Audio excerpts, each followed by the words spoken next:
The USDA has been pure hell for Black farmers in this country.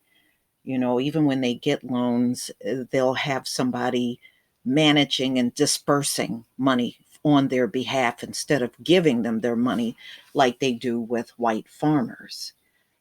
And many of us remember the class action lawsuit because they could not get loans at one point in time. And if you remember the bad seeds that were sold to Black farmers deliberately, and that probably was, I would say, like around 2018.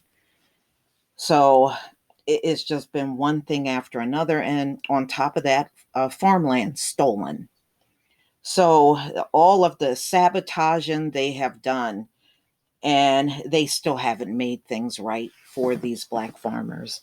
Now, ladies and gentlemen, Tom Vilsack, who has a horrible reputation with dealing with Black farmers, is now the head of the USDA for Joe Biden. And the Black farmers deeply objected to him having that position.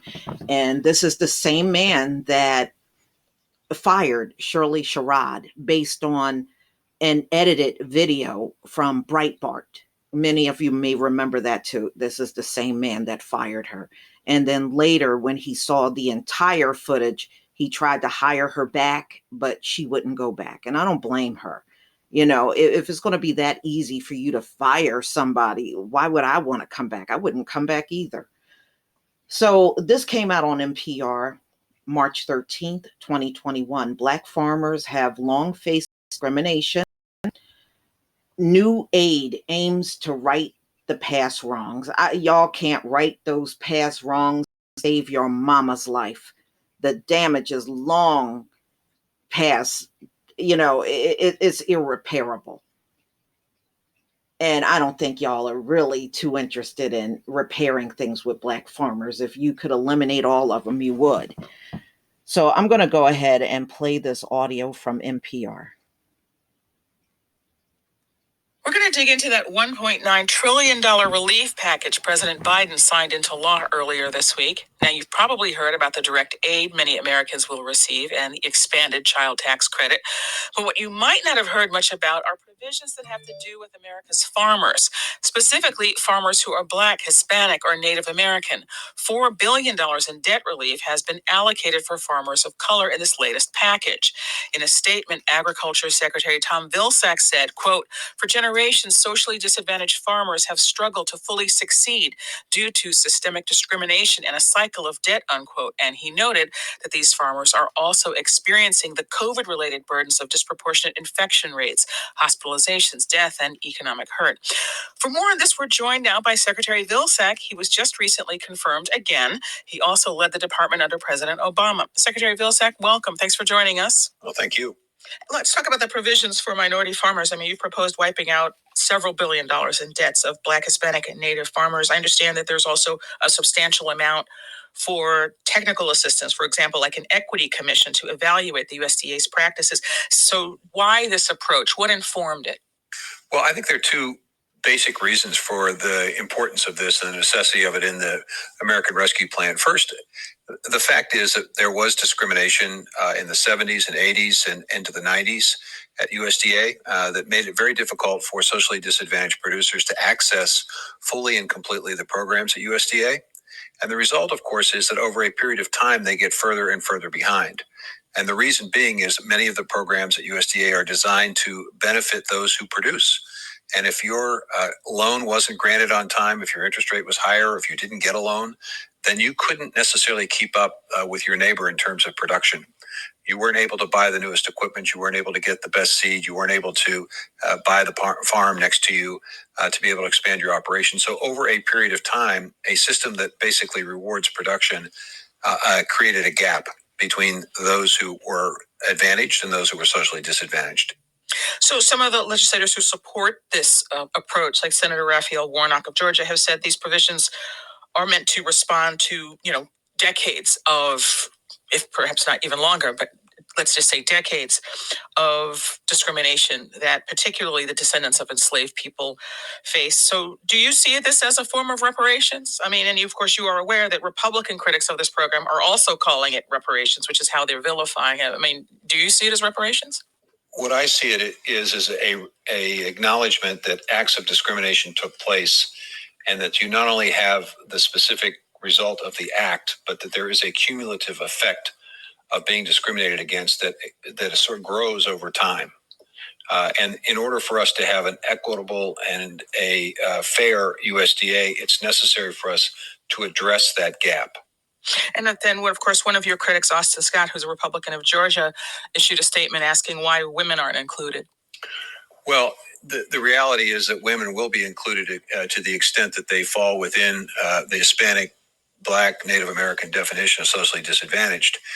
The reality is that many white women who are farmers are basically farmers with their husbands. Those farmers, again, many of them have already received significant benefits under the existing structure. For example, with the COVID relief resources that were provided prior to President Biden being elected, 60% of those resources went to the top 10% of American farms. My guess is, I believe it's fair to say that the vast majority of those farmers who received the benefits, 60% of the benefits were white. And that's the problem, because the lower 10% received less than 1% of the payments. And my guess is, and I believe I'm probably right about this, the majority of those people were socially disadvantaged, people of color. And so this COVID relief, it was designed assistance to those who produce and who had significant losses. Totally understand that, but it was structured in a way that it continues to exacerbate the gap that has existed for some time.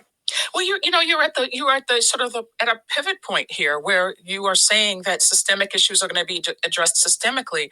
This is a big change. I mean, as you pointed out, this isn't the first time farmers have received aid in a relief bill, but in the past, it's just as you described to us. The aid's been distributed based on production. So the bigger the farm, the greater the aid.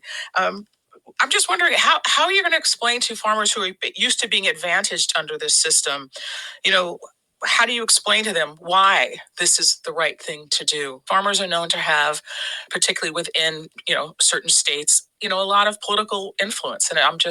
And by definition, what you're saying is you're kind of rebalancing the scales here for people who haven't been so advantaged in the past. I'm just interested in how you have this conversation with people who are used to the system working for them and seeing that there are some changes happening here. Well, I think the first part of that conversation needs to be to make sure that folks understand and appreciate that because of prior acts of discrimination, farmers of color in particular were put in a position where they were disadvantaged in a system that basically is based on production. And I think people understand that. And then I think the Equity Commission that we're putting in place is going to ask the tough questions. In the past, it's been easier when you're compensating people for specific acts of discrimination. That's sort of a one-off kind of conversation. Here, what you're talking about is how do we impact and change the system? Do we change it dramatically so that folks who are currently benefiting under the system will stop benefiting? I doubt that that's the case. I think we have to figure out a creative way to close this gap in a way that people will understand and accept. A century ago, there were almost 1 million Black farmers in the United States. And today it's estimated that maybe 40, 50,000 at most. Would you wish that this program would affect that number in some way, or do you think that it's just too big of a matter to be addressed by any program? Well, I would certainly hope that we would see an increase in Black farmers. I think we want to see an increase in farmers overall. We've seen an increase, frankly, in women farmers, white women farmers. We've seen those numbers increase over time.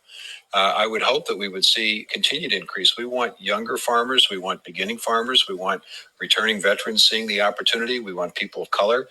We wanted a great diversity in American agriculture. We don't necessarily want only large-scale agriculture. We want the opportunity for local and regional systems, smaller and mid-sized farming operations to be successful. Here's a statistic that is also troublesome, which suggests that we do need to look holistically at this, and that is that 89.6% of American farms today, the income from those farms is not the majority of the money made by the farmers. In other words, farmers have to have, in 89.6% of farms in America today, other income, which represents a majority of what they make for a living. It doesn't come from farming. So I think that statistic suggests that we have to look at ways to create better markets and newer markets and deeper markets. We want diversity, and we want diversity across the board. We think that's a healthier system. And by diversity, you mean what? Diversity of producers? Everything. Diversity of product? What did you mean by that? It's diversity of producers, it's diversity of size, it's diversity of methods of production, it's diversity of crops being produced, it's across the board, and a diversity of income opportunities in the current state. Take the Midwest, for example. In the current state in the Midwest, it's pretty much corn, beans, hogs, and some cattle. So you've got basically 3 or 4 opportunities to benefit. We got the renewable fuel industry, which created a new potential opportunity for farmers to benefit from processing of their crops. But could we possibly create a new revenue stream to pay farmers to sequester carbon? Could we pay them and encourage climate smart agricultural practices that would result in cover crops and crop diversity and crop rotations that would be different? So instead of only getting what they get for their corn and soybeans, they get a carbon payment. So it's a new exciting opportunity that creates a chance for there to be more income, a better rural economy. And if we can do this in an equitable way so that we have greater diversity, maybe we can reverse the aging nature of American farmers today, and maybe we can enjoy farms of all size and see a repopulated, re-energized rural area. That was Agriculture Secretary Tom Vilsack. Mr. Vilsack, thank you so much for joining us. I do hope we'll talk again. Thank you. Well, maybe if over the last century you would have left these men alone, they could have had prosperous farms. But Tom Vilsack is full of shit, because this government took part in the failure of Black farmers. They didn't want them to prosper. That's why they withheld money, stole their land, and put many of these farmers out of business. The US government did this. Okay. And, this was not no outside entity. No, you owe them everything at this point. I don't care what Republicans say. Those Republicans, they didn't come from any type of background that got discriminated against like Black farmers do. So to hell with their opinion. But y'all, please tell me what you think. Look, Tom Vilsack, never forget this. He's a Democrat. And not only did he, this is why the Black farmers were opposed to him being in that position, because in that USDA position in the past, even during Obama, he was still discriminating against these Black farmers, and they did not get the same opportunity for loans like white farmers did with him being in charge. So y'all, just tell me what you think. Please leave your comment and subscribe. Don't forget to hit on the notification bell, and I'll see you on the next video. This is why I don't support either party. Both of them have screwed us over. Peace, family.